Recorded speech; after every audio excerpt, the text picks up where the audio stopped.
terms, a man is not worth his salt. In other words, he's not worth the payment that he used to get. And so that idea back in the Roman days that people were receiving salt is tied into this point here.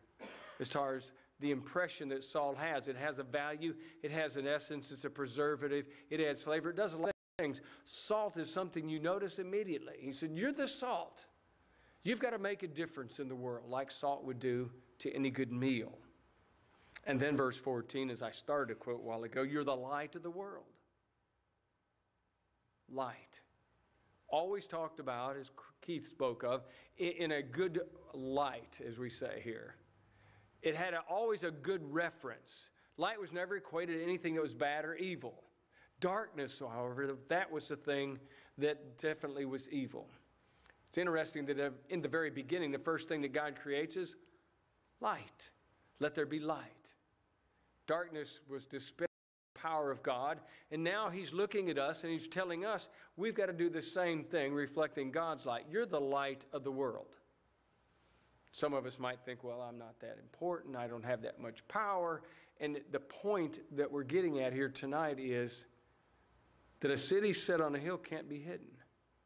You see, you have an influence. The things that you do, and I've said this before and I'll keep saying it, the lessons that you preach by your living make far more impact than any words I might have or the greatest of any preachers might have, for that matter. Because the life that you live, if you're living a Christian life in the right way, is far more impactful in what people see than words man could ever come up with or dream up, or how poetic or how powerful, how dramatic or anything else. But the life that's lived, what a difference that makes. So you are impactful. The city on the hill, you can't hide it. You can't hide who you are and what you are. You might dispel it occasionally here and there, but people know, that people see. So, consequential, verse 15, people don't light a lamp and then put it under a basket. Because you can't see it anymore, of course.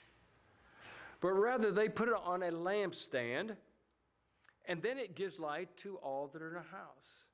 So, as he continues the verse, therefore, let your light so shine. Now, not so you can be glorified yourself, but they may see your good works and glorify the Father